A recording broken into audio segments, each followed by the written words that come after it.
सर्वे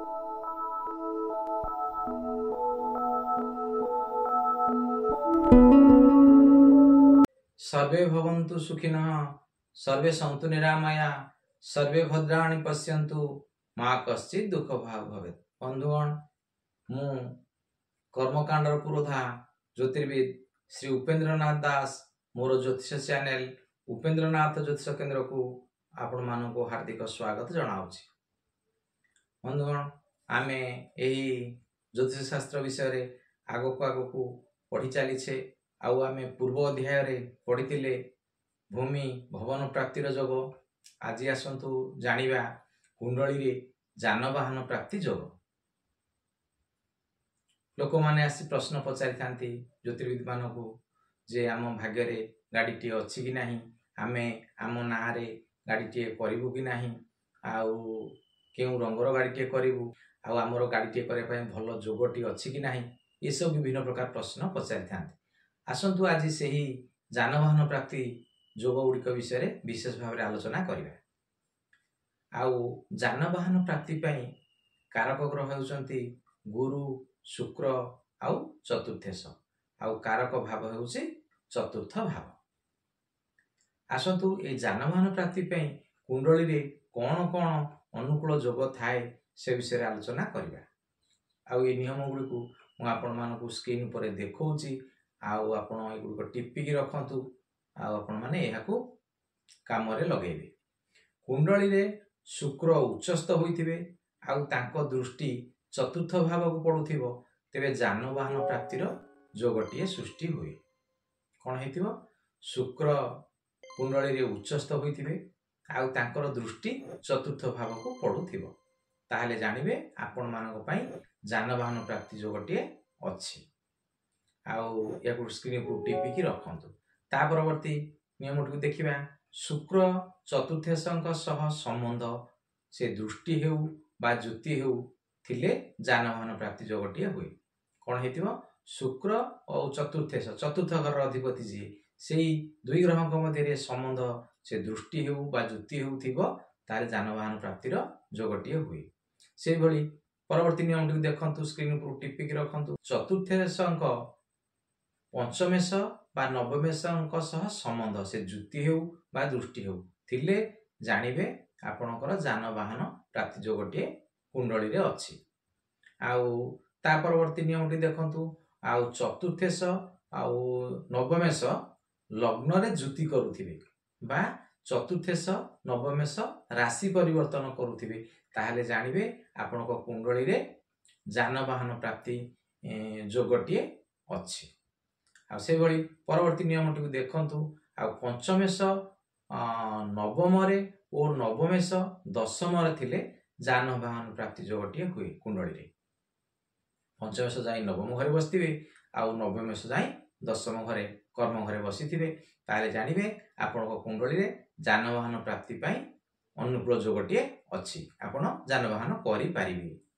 आउ ता परवर्ती नियमटी स्क्रीन को देखंतु। चतुर्थेश पाप ग्रह सह थिले आपणकर गाड़ीटी नष्ट हो जाए, आपणक गाड़ीटी दुर्घटनाग्रस्त हुए, तेणु निज नाम रे गाड़ीटी किनिबे नाही। यदि कोन हेतबो आपणकर चतुर्थेश यदि कोनसी पाप ग्रह सह मिसिकी थिबो, ताले गाड़ीटी आपणकर नष्ट हो जिवो, आपणकर दुर्घटनाग्रस्त हेबो, तेणु गाड़ीटी को निज नाम रे न करी आपणक परिवार रो अन्य कोनसी सदस्य नाम रे करिले बेसी भलो। आ कुंडली रे यदि मंगल संगे केतु जुति बा मंगल शनि जुति थिले निज नाम रे गाड़ी करंतु नाही। आउ निज नाम रे गाड़ीटी किनिले दुर्घटनाग्रस्त होबार संभावना बहुत भाव रे थाए। आउ से भली शुक्र चंद्र मंगल नीचस्थ थिबे आ द्वादश भाव रे शनि मंगल को जुति थिबो बा अष्टम भाव रे मंगल केतुकर जुति थिबो, तेबे जानवाहन प्राप्ति जोग हेबो नाही। जदि आपण जबरदस्तिया गाड़ीटी करिले ताले चोरी हेबार भय रहिबो, दुर्घटनार भय रहिबो, ए सब जिंस रहिबो। तापर आसंतु जानिबा केबे जानवाहन प्राप्ति पय अनुकूल समयटी आसीबो। आ आमे तो जीवन जाक सब बेले गाड़ी किनिबा नाही ना, केते बेले आपण पय भल समयटी आसीबो जाके आपण जानवाहन किनि पारिबे। आसंतु से विषय टी देखिबा। आउ मोर ये भिडियोटी को अधारू स्किप करंतु नाही। स्किप कले किसी बुझी पारिबे नाही, जानी पारिबे नाही, विषय वस्तु टी भल कि बुझी पारिबे नाही।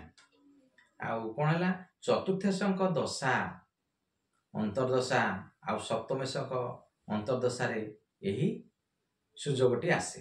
चतुर्थेशंकर दशा चली अंतर्दशा चली बा सप्तमेशंकर दशा अंतर्दशा रे ए जानवाहन किनिया पे ए समयटी बेसी अनुकूल रहिबो।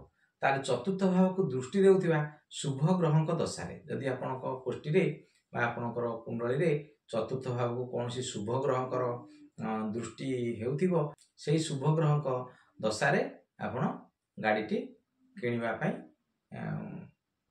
भल समयटी मिलिबो आपनकू आ आपण किनि पारिबे।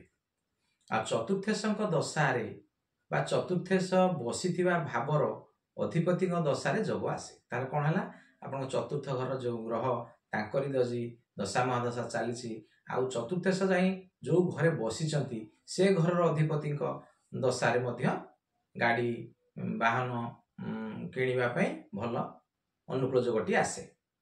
आउ राजयोग बनाउथिबा ग्रहर दशा रे मध्य जानवाहन किनिबार समयटी आसे। एई समय भितर आपण किनिले आपण पई अनुकूल वातावरण रहिबो। आ चतुर्थ भाव में बसिथिबा शुभ ग्रहर दशा अंतर्दशा रे मध्य ए जानवाहन प्राप्ति जोगटी आसे। आपण ए नियम गुडी को स्क्रीन को टिपिकी रखंतु, ए नियम गुडी बुझंतु। आपण जदि मोर पूर्वरु पार्ट गुडी प्रति पार्ट को देखि देखि आस्थिबे ए गुडी को बुझिया पे आपण किछि असुविधा हेबा नै। मु खाली कहिला माने भी आपण बुझि जिवे विषय वस्तुटी केमिति होउची नियमटी कोन होउची। त मोर अनुरोध आपण जते बेले देखुचंती मोर भिडियोटी को पूर्वरु प्रति पार्ट को देखि देखि आसंतु आपण अति सहज रे बुझि पारिबे जानि पारिबे। आउ जे माने मोर ए भिडियोटी को प्रथम कर देखुचंती से माने मोर ए चैनल को सब्सक्राइब करंतु कारण आगो को मोर बहुत गुडी वीडियो अपलोड होबा को अछि। आपण सहज रे देखि पारिबे। आ भिडियोटी को लाइक टे करंतु आ अन्य मानक नॉलेज पई भिडियोटी को शेयर करंतु। आउ जते बेले आपण पाखरे स्थिर समयटी अछि आपण सही समय रे ए भिडियोटी को देखंतु आपण अति सहज रे बुझि जाई पारिबे। और रहउची मु कर्मकांड पुरोधा ज्योतिर्विद श्री उपेंद्रनाथ दास।